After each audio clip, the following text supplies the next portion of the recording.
Hello everyone, how are you all. आज हम start करेंगे fundamentals of pharmacognosy and we will be dealing with definition and history of pharmacognosy today. इस chapter के जो बाकी topics हैं उसको हम नेक्स्ट वीडियो में डिस्कस करेंगे। आगे बढ़ने से पहले मैं ये चीज़ बताना चाहती हूँ कि ना तो मैं पूरी तरह इंग्लिश में बात करूँगी, ना मैं पूरी तरह हिंदी में बात करूँगी।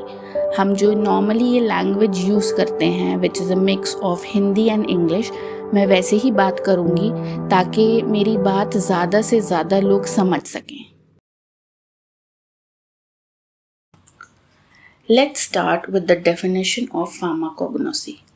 फार्माकोग्नोसी वर्ड दो वर्ड्स को ज्वाइन करके बना है। Pharmakon meaning drug and gnosis meaning to gain knowledge of. किसी बुक में ग्नोसिस दिया है, कहीं कहीं गिग्नोस को दिया हुआ है। दोनों ठीक हैं, एग्जाम में आए तो आप एक भी लिख सकते हैं, दोनों भी लिख सकते हैं। एनीवेज फार्माकोग्नोसी का मतलब हो गया gaining knowledge of the drug. अब अगर हम एक लेमन लैंग्वेज में बोलें, मतलब एक आम आदमी की ज़बान में बोलें, तो pharmacognosy is the study of natural और क्रूड ड्रग्स। अब क्वेश्चन अराइज होता है, what are crude drugs? Crude drugs are products obtained from plants, animals or microbial origin found in raw form. Example के लिए जैसे हम लें जिंजर को आपने लिया, उसका काढ़ा बनाया, पानी में उबाला, काढ़ा बन गया, आपने उसको कंज्यूम कर लिया अपनी सर्दी वगैरह के लिए। अब काढ़ा को आपने जिंजर को आपने कोई प्रोसेसिंग नहीं हुई कि उसका टैबलेट या कैप्सूल या सिरप या कोई और फॉर्म में किया गया हो। वो जैसा नेचुरल फॉर्म में मौजूद था, आपने उसको वैसे ही यूज़ किया, तो इसको कहते हैं क्रूड फॉर्म। तो यहाँ कुछ एग्जाम्पल्स हैं हमारे डे टू डे लाइफ में जहाँ जहाँ फार्माकोग्नोसी का यूज़ है।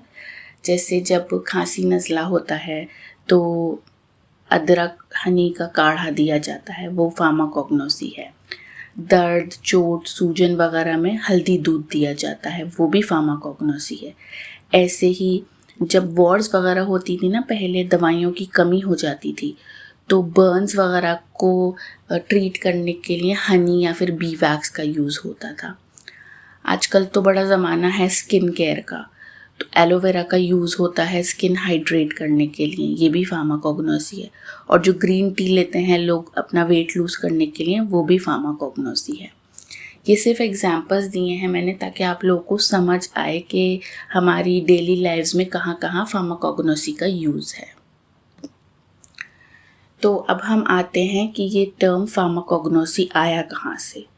सबसे पहले इसको जोहानन एडम स्मिथ ने 1811 CE में यूज़ किया था in his handwritten manuscript Lehrbuch der Materia Medica. उसके बाद 1815 CE में C.S. सेडलर ने इसको फिर से अपनी एक बुक में यूज़ किया, एनालेक्टा फार्माकोग्नोस्टिका, जिसके बाद pharmacognosy as a distinct discipline establish हुई और फेमस हुई। ठीक है, तो अब अगर हम एक्चुअल डेफिनेशन पे आए फार्माकोग्नोसी की, तो pharmacognosy is the study of physical, chemical, biochemical and biological properties of drugs, drug substances, potential drugs or drug substances of natural origin as well as the search for new drugs from natural sources. अब अलग अलग किताबों में आपको अलग अलग definition मिलेंगी, लेकिन ये वाली जो डेफिनेशन है that is according to the American Society of Pharmacognosy. अब इस डेफिनेशन के बाद कुछ सवाल फिर खड़े होते हैं कि what is a drug substance. So a drug substance is the purified raw chemical or biological molecule in a medicine that produces the desired therapeutic effect. अब इसका क्या मतलब हुआ? मतलब जैसे हमारे पास हल्दी है, टर्मरिक। जब आप हल्दी लेते हैं, हल्दी दूध, तो आपका दर्द, सूजन ये किसी चीज़ की वजह से जाता होगा ना। हल्दी में कोई चीज़ मौजूद होगी जो आपकी बॉडी में जाके ऐसे एक्ट कर रही है कि ये सब तकलीफ़ें ख़त्म हो रही हैं, है ना। तो उस ड्रग सब्सटेंस का नाम है कुरक्यूमिन। तो इस तरह ये होता है मतलब ड्रग सब्सटेंस। अब दूसरा सवाल है व्हाट आर पोटेंशियल ड्रग।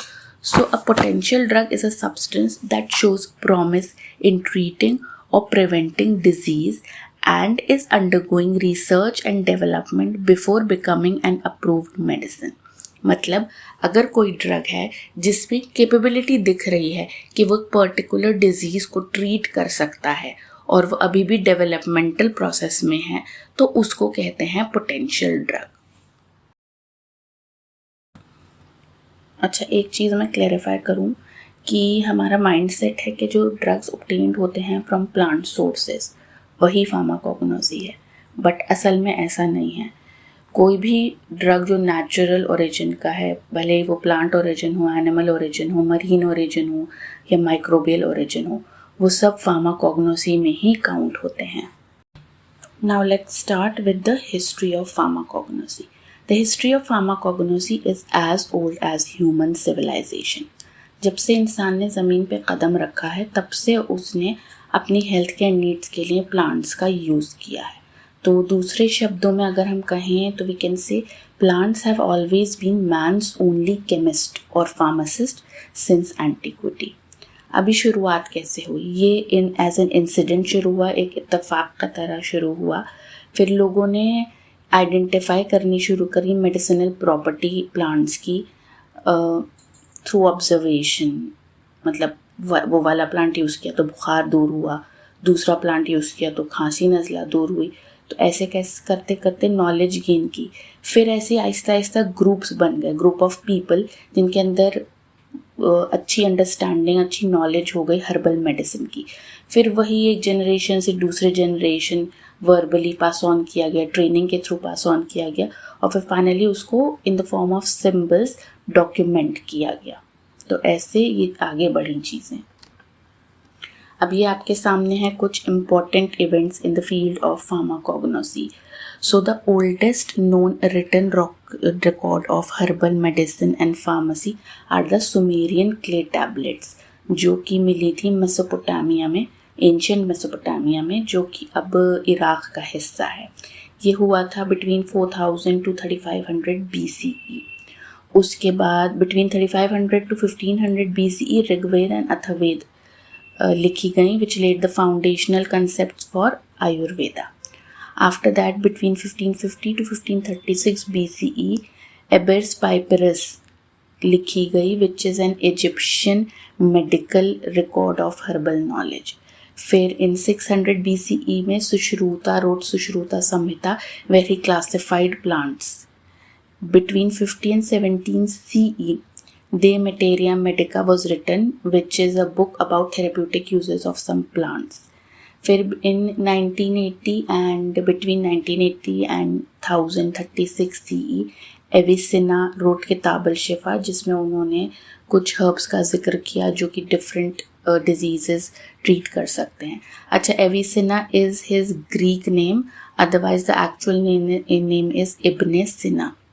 फिर 1811 CE में वही स्किमेट ने फार्माकोग्नोसी टर्म दिया, ये भी हिस्ट्री का ही एक पार्ट है. And after that in 1904 CE, Greenish and Collin co-authored an anatomical atlas of powdered vegetable drugs. ये कुछ माइलस्टोन्स हैं हिस्ट्री में, वैसे तो बहुत हैं, सबको मेंशन करना पॉसिबल भी नहीं है और ना ही सब कोई सारे के सारे याद कर पाएगा. बस ये इम्पॉर्टेंट हैं कुछ जो कि मैंने एक इमेज के फॉर्म में दिए हैं, तो ताकि आपके लिए याद करने में आसानी हो. और ये क्रोनोलॉजिकल ऑर्डर में है, तो इसको इसी तरह आप याद करिएगा. अब ये हैं, ये भी हिस्टोरिकल इवेंट्स हैं बट इन टैबुलर फॉर्म. इसमें कुछ इलैबोरेशंस हैं, तो आप अच्छे से पढ़ेंगे तो पता चलेगा, और कुछ एडिशंस भी हैं. जैसे 2700 BCE में Chinese materia medica was written by Shennong, जिसमें 365 हर्ब्स हैं जो कि एम्परर हर्ब्स हैं. उसने डिवाइड करी थी हर्ब्स को, 123 minister herbs and 125 servant herbs. फिर 8th century CE में Jabir ibn Hayyan gave and developed the distillation techniques, जो कि बहुत अहम है एक्सट्रैक्शन के लिए in pharmacognosy. Then in 1869 CE, Sabur ibn Sahl wrote one of the earliest pharmacy texts known by the name अक़राबादिन. फिर 1618 CE में फर्स्ट फार्माकोपिया पब्लिश हुई लंदन में, or between 1645 and 1750 CE, Lee Mary reported the importance of extraction method and alcohol as extracting liquid. तो आपके पास historical event जो है वो tabular form में भी हैं, इमेज के फॉर्म में भी हैं. आपको जहाँ से याद करने में आसानी हो आप वहाँ से याद करें. आज के लिए इतना ही. That's all for today. In the next video, we will be discussing present status and scope and development of pharmacognosy. Till then, stay safe and stay vigilant. Thank you so much for watching.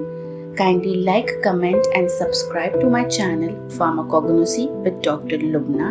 And अगर आप किसी को जानते हैं जिसके लिए ये video फ़ायदेमंद हो सकता है तो उसके साथ ज़रूर शेयर करें. अगर आप मेरे बारे में या फिर B.Pharm का रिवाइज सिलेबस जानना चाहते हैं तो आप मेरे चैनल पे जाकर उसकी वीडियोस देख सकते हैं. Thank you again so much for watching.